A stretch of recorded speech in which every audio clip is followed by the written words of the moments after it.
फुले शाहू आंबेडकर, शिवाजी महाराज या विचारांचा महाराष्ट्र आहे. जसा याआधी यशवंतराव चव्हाण यांनी जातीभेद न करता राज्य चालवला, त्याच प्रकारे आपल्याला हा राज्य चालवायचा आहे, असं वक्तव्य राज्याचे उपमुख्यमंत्री अजितदादा पवार यांनी केलं आहे.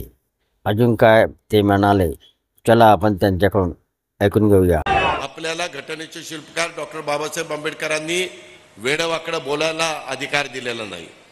संविधानाने तुम्हाला विचारधारा मांडता येईल, तुमचं मत मांडता येईल, तुम्हाला जे सांगायचं ते सांगता येईल, पण तुम्ही सांगत असताना कुठल्या तरी इतर समाजाला, जातीला, धर्माला कुठंतरी तुम्ही कवी लेखत असाल, तुम्ही त्यांना दोष देत असाल, त्यांच्यावर टीका टिप्पणी करत असाल, तर हेही चालणार नाही. शेवटी प्रत्येकाला एकमेकाचा आदर पण ठेवला पाहिजे. सुसंस्कृत महाराष्ट्र कसा असावा हे चव्हाण साहेबांनी आपल्याला सांगितलेलं आहे आणि त्या रस्त्याने आपल्याला सगळ्यांना जायचं आहे. यशवंतराव चव्हाण साहेबांची आठवण आणि शिकवण कधी आपल्याला विसरता कामा नये. त्याच्यामुळं काही जण चुकीचं बोलले याचा अर्थ महायुतीचं ते मत नाही.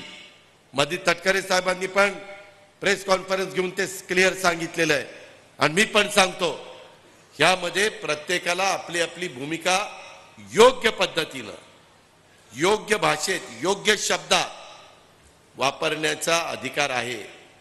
पण कुणी वेडेवाकडे प्रकार केले तर त्यांना कायदा त्यांचं काम त्या ठिकाणी करेल.